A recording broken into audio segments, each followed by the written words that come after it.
partager. Ne soyez pas découragés parce que le dossier Constant Moutamba, nous venons d'apprendre une première bonne nouvelle. Constant Moutamba n'ira pas en prison, il sera assigné dans une résidence, en fait, dans sa résidence qui sera maintenant surveillée par des forces de l'ordre jusqu'à preuve du contraire. Donc, il se peut que Moutamba soit libre de tout mouvement dans la mesure du possible, que la situation va évoluer. Je vous partage quelques éléments par rapport à cela, parce que je vous avais dit qu'il fallait que je contacte des avocats et tout, et parce que jusque-là, il n'est même pas encore à Makala. Mon collaborateur qui était à Makala pendant qu'on faisait les directs est toujours à Makala, donc il me tient un peu au courant de ce qui se passe là-bas. Il n'y a rien du tout. Certains agents de l'ordre qui étaient à Makala commencent à quitter Makala, et la population reste quand même dans l'agitation parce qu'on ne sait pas ce qui va se passer. Il y a ceux qui redoutent qu'ils soient embarqués notamment pour y être déposés.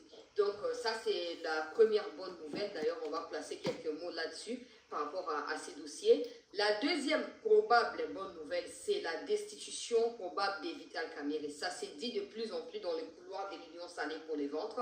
Vital Kamerhe a agacé beaucoup de personnes. Vital Kamerhe a touché à l'ego de beaucoup de personnes. Ces récentes déclarations qui vont à l'encontre de la ligne à suivre qui a été dictée par l'autorité de l'Union Sacrée, ces déclarations à Kamerhe ont poussé certains députés à initier, semble-t-il, une pétition pour la rentrée de septembre à l'encontre de l'actuel président de l'Assemblée nationale. Donc, très chers compatriotes, on va également en parler au cours de cette édition. Et la situation pour laquelle nous sommes là, c'est ce qui se passe à Uvira, comme vous avez vu dans les titres.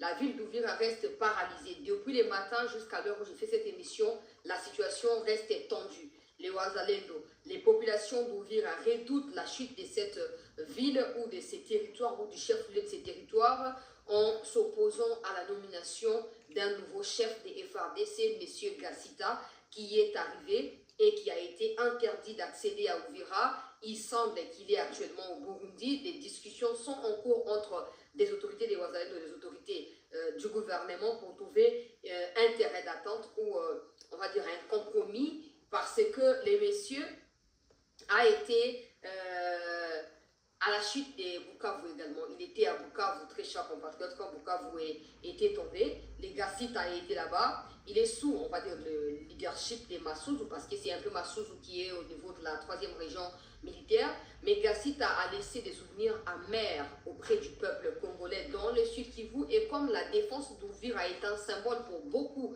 des leaders de Uvira, ou on va dire Ouviriens, dans cette partie de notre pays, ils pensent que la présence des Gassita pourrait constituer une menace pour la chute de cette ville qu'ils ont défendue depuis la chute des Bukavu, qu'ils protègent et qu'ils ont fait une base arrière pour contre-attaquer toutes les manœuvres dilatoires du Rwanda. Donc Gassita est maudit par des Wazalendo chefs coutumiers. Gassita est attaqué parce qu'il est chassé d'Uvira, pas parce que c'est un Rwandais, mais pas parce que c'est quelqu'un qui était également à Bukavu quand Bukavu tombait. Donc, pour les Wazalendo de Uvira, parce qu'il n'a pas empêché la chute de Bukavu, il ne pourra pas non plus empêcher la chute d'Uvira. Et pour eux, Uvira, c'est un peu, voilà, l'ultime symbole de résistance pour la province du Sud Kivu.